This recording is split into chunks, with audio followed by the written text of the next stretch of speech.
Parshas Naso, Tafshin Ayin Beis. This week we have a change of venue for the Shiur. Baruch Hashem, due to a family simcha, we're not able to make it back to our normal location for the Shiur, and we've changed the place of the Shiur tonight to the place of my niece's wedding for tonight. And Baruch Hashem, it's for a simcha. In this week's Parsha, we discuss the inyan of Birchas Kahanim. Birchas Kahanim, everybody knows the brachas, Yivarechecha Hashem v'yishmerecha, then the pasuk of Yor Hashem panav elecha v'yichuneka, and then the last pasuk in Birchas Kahanim ends with Yisa Hashem panav elecha v'yasem lecha sholom. It ends with the bracha of sholom. We ask that HaKadosh Baruch Hu should bestow sholom on Klal Yisrael. Sholom should be bestowed on Klal Yisrael. Of course, we know it's brought down in many Sfarim. It's brought down the different, how great and necessary Sholom actually is. The inyan of Sholom, we've discussed it many times in a few different Shiurim. And let's just see, go into this inyan of Sholom, the last pasuk of Birchas Kahanim a little bit. The Mishnah in Perek Aleph of Pirkei Avos says, Hillel Omer, Hevei mitamidov shel Aaron, Oyev Sholom, V'roidev Sholom, Oyev es Abrius, U'mekarven l'Torah. Famous Mishnah. Many people know this Mishnah. What Hillel is telling us is that a person Hevei mitamidov shel Aaron. A person should be, we want you to be a Talmud of Aaron HaKohen. Oyev Sholom, V'roidev Sholom. So Nesivos Sholom asks right away on this Mishnah in the Nesivos Sholom Pirkei Avos, what is this lashon of Hevei mitalmidav? We don't find this lashon very often where it tells you Hevei mitalmidav. You should be like a Talmud. We don't find this lashon of Hevei very often. Also, we know that it's known. We know when we discuss Hillel, the Mishnah just says plain Hillel Omer, but when we discuss Hillel and when we see the different things that Hillel says, we know that Hillel was extremely great person. And now the first parak in Pirkei Avos lists off three different Mishnayos that Hillel says. And the first of these Mishnayos is this Mishnah of Hillel Omer, Hevei mitamidov shel Aaron. So if Hillel had a few lessons to teach us, and now he's teaching us this lesson of Oyev Sholom, V'roidev Sholom first, it must be that Hillel is teaching us an extremely important lesson. First of all, it's coming from Hillel. And second of all, it's the first memra that Hillel decided to say. So the truth is, we've mentioned in different shiurim before, we've gone through the gadlus of Sholom. We've known that Sholom is the name of HaKadosh Baruch Hu.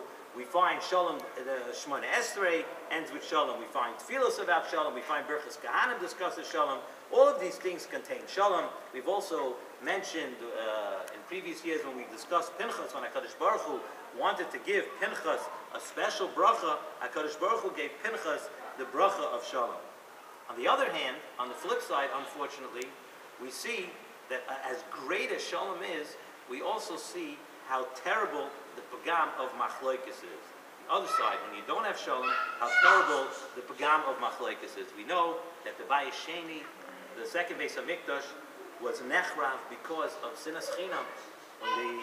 When there was a lack of Sholom, and we know that sinas chinam actually, if you think about it, sinas chinam, as we've said, sinas chinam is only a lav in the Torah.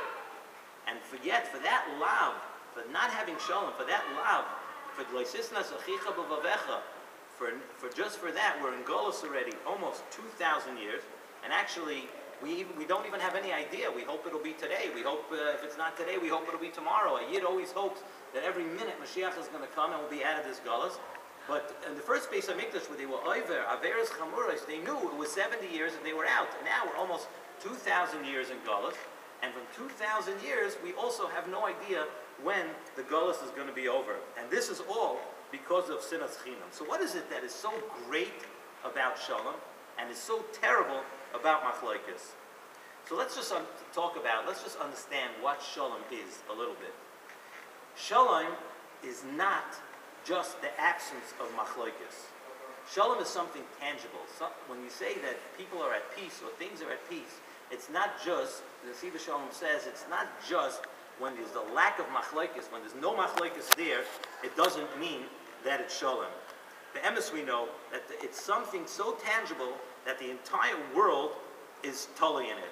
We know, we say in Kaddish, Oisa Shalom B'Mroimov, the tachlis of the entire Bria, we know, is Ein Oid Movadli.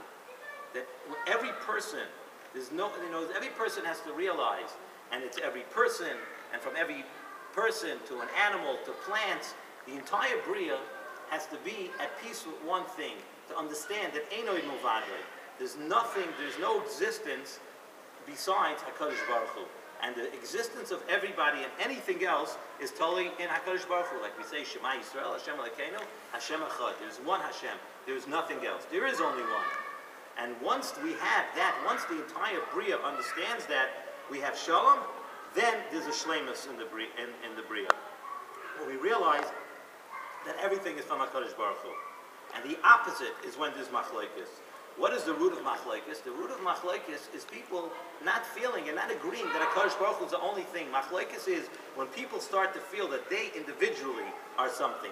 The opposite of Shalom, where everyone agrees. By Shalom, everyone agrees, Ein Oid Movadli. And by Machlokes, people start to feel that they themselves are an entity. They themselves are something.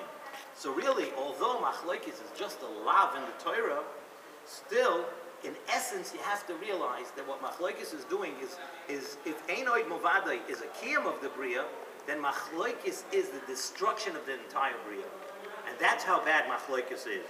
So now, when Hillel teaches us, and he says, Hevei mitalmidov shel Aaron, Hillel is teaching us a life's lesson. And when Hillel teaches us this lesson, he has to say a stark lashon. He has to say, Hevei mitalmidov shel Aaron. The first thing that you have to work on, the first thing that any person has to work on is Shalom. Why do you have to work on Shalom? Why do you have Vemi Talmidov? Why do you have to be a Talmud of Aaron HaKohen? Because that's the itachos of the entire Bria.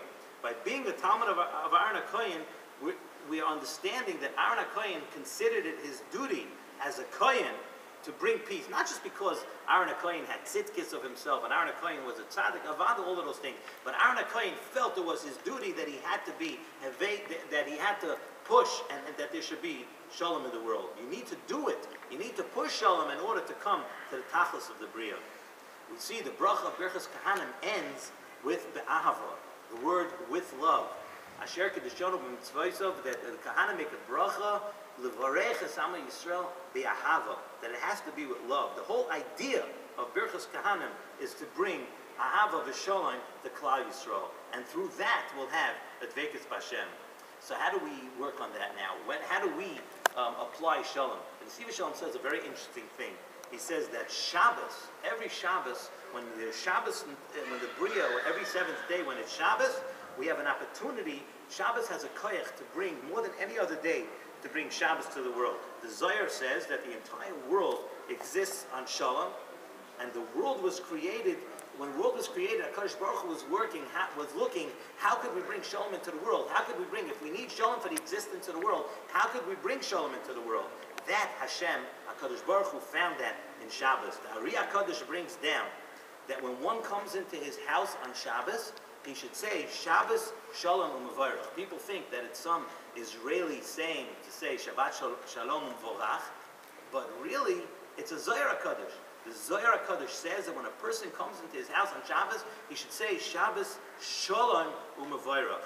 Because Shabbos has a special, when you enter your house, Shabbos has a special way of bringing dveikus b'Hashem. And how does the dveikus b'Hashem, Zok the Arizal, the dveikus b'Hashem comes from the Shalom. When a person says the lashon of the Arizal, when he walks into his house, Shabbos Shalom U'Mevorach, then Shabbos brings that Shalom, and we're able to bring the Shleimus to the Bria.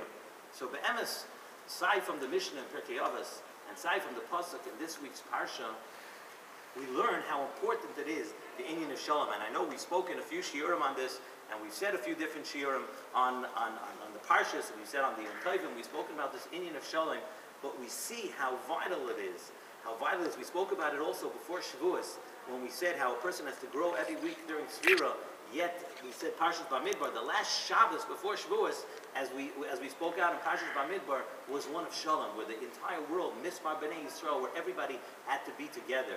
And let's take this lesson of Shalom. Let's take this lesson, side the lesson of Shalom, and side the lesson of always running as far away from Machlokes as we can. And we should talk about Zoicha. It's almost Shabbos now. We're doing this shiur on a Thursday night. We should talk about Zoicha that starting from this Shabbos, we should take the lesson of the Arizal, take this lesson of Shalom and apply it to our lives. And we should talk about Zoicha to all the brachas of Shalom.